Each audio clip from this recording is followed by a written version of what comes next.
Hey. Get back flipping, they back flipping. Hey, I'm back. It's your girl, MzBlue, Radio's Badass. I got my boy, TheReelRightShow in the building. We talking contracts and negotiating your contracts, artists. Reading over your shit, man. Because once it's signed, it's hard to unsign that shit. Now you're stuck with the aftermath of an aftermath. Yes, So, you were providing insight, and before we went to commercial break, you said that there were 8 record contracts. As far as what I've researched, there are 8 different types of record deals.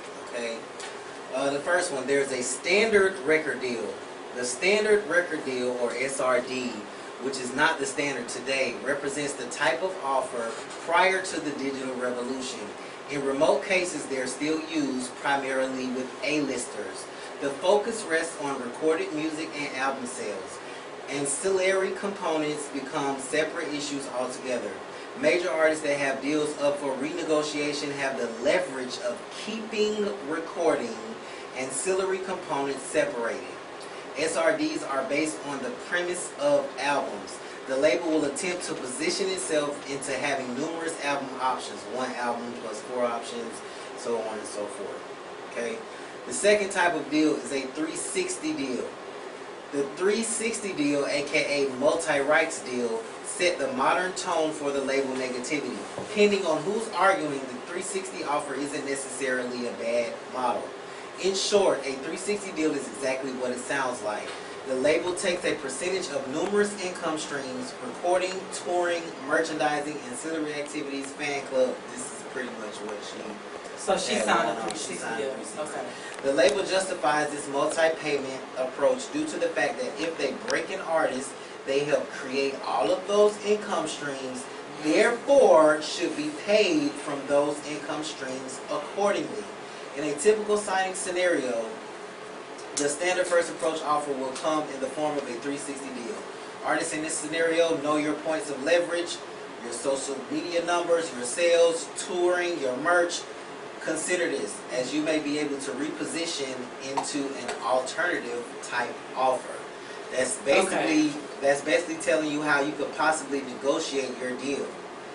If you come into the label, even though you come into the label for some type of push or representation or management, you still have a solid ground, or you might have a jewelry line, a fashion line. Your numbers might be up. You know what I mean? You might have it might be that might gain you some type of leverage to where you might be able to negotiate your deal. The third one is a single deal. Depending on your geographical location, single deals are quickly becoming the new normal. The United States, due to its large overall market share, will be the last to implement the SD. The model is commonplace with European territories. Unlike the standard record deal, based upon the concept of albums, clearly SDs are based on singles. So I'm not going to read through all that. So it's basically a single deal. Alright, that's basically what that is. And then we have a profit split. Your band just finished funding an album. What's next? Do you release it and hope the release attracts a label, or do you shop the album prior to releasing and hoping a label picks it up? It's a difficult scenario. If you self-release and the strategy tanks, you'll inevitably generate dismal sales, therefore sacrificing your chance to end up working with a label. Okay. So if you shop an unreleased album to the labels and they like the band but not the production, they'll likely request you to re-enter the studio on their dime, meaning that they'll pay for the studio. They like the song, but they're willing to pay to get it remixed or remastered, etc., etc. Alright, so I'm not going to go into too many details, but y'all get where I'm going with this shit. Right. Alright, so number 6, an EP deal.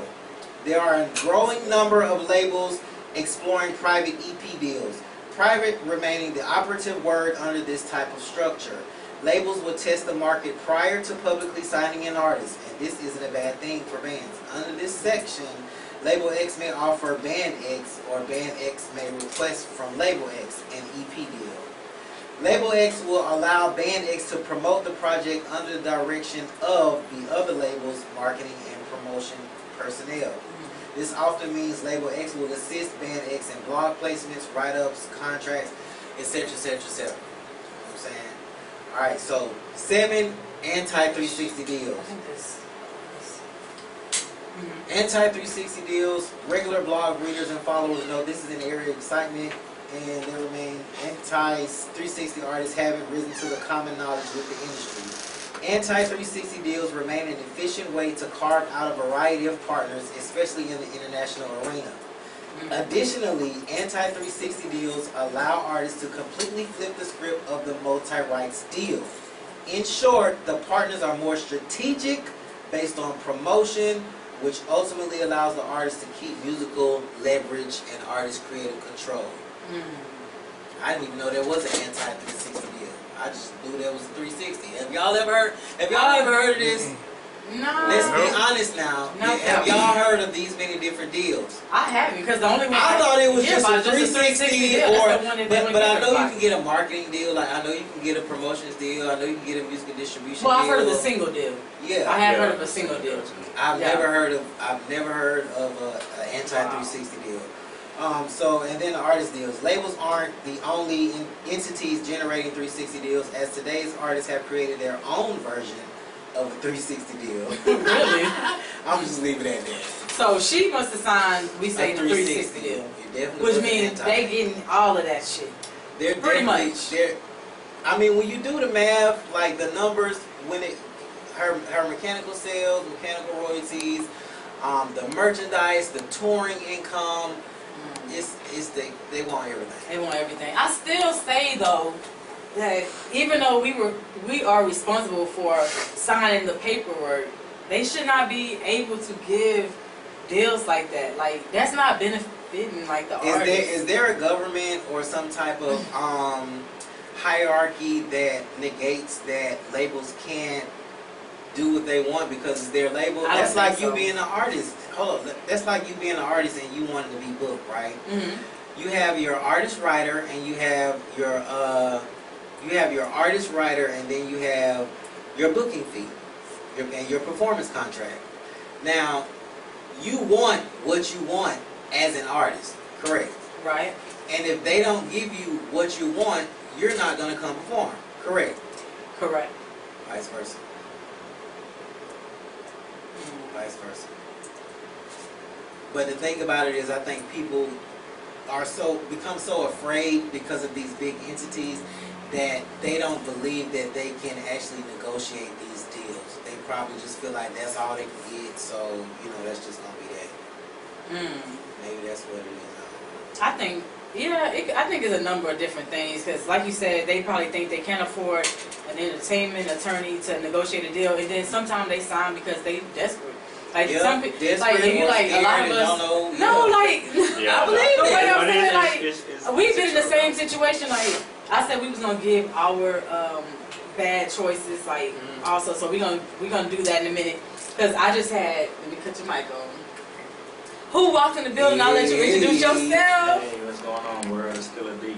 Killer D is in the motherfucking building. Working. You are a Renaissance man. That's what they call somebody that do every damn thing. Everything. I have been like seeing. so. Yes, I've been seeing you for so many years. I think I met you through Twitter. Yeah. I'm not for sure, but of course it was because you was promoting your music and stuff. So I want you to talk about that freely. Let us know what new music you're working on, how long you've been in the game, influence. Let's do it. Yeah, I've been doing it since 2009. I'm originally from Louisiana, but I moved here in 2009 after I got done with college of automotive technology. So I went there for trade school for like 2 years. My grandfather was my teacher. So Get out of here. Yeah. Granddad was the teacher. Yeah. Nice. And let's see, I came up under people like Ricky Cricket, George the Promoter was good. Who else? And Magno. There's like a lot of people. Like since I moved into Magno, cool people. yeah. Shoot. Sorry if I'm not saying anything. I know, like It's like a lot, yes, like because you're not originally from Houston, right? Right. So who was the first person that you remember working with when you got out here? His name is International, one of my good friends. She seen me at a networking event, like back at the Arena Theater. Oh, okay. And after that, I linked up with George, the promoter. I ended up opening up Swiss House. He had this little car show, man. I forgot. Oh, I think off Wayside. Okay. Like that. So that was like my first show. After that, I just kept like moving around. Then I bumped into Super Day too. I know he had like a lot of clubs downtown Houston. Super Day? Yeah. Yeah, I used to work with him too. Good people. He was doing stuff with Rap a lot back then. Yeah. I know you talking about. Yeah, like a lot of places and stuff Yeah. to do like downtown. So you always had gigs and everything going on. So yeah. Wow, and you said a throwback name, MC Wicked Cricket. Right. Rest in peace. I did a lot of his showcases. He was Right. so fucking Man, cool. that's before I had the Yeah. triggers, man. I had found one of my old pictures, like for real, like Triple Fade Killer D. Damn. Man, so how has the experience been? You from Louisiana? How has the Right. experience been, like dealing with the Houston market? Man, I was just talking about this topic like last Okay. week. Right. The love back home is just about the same, honestly. Okay. It is. I mean, that's good, right? They show you a lot of love back home? Because I don't know. It's up and downs.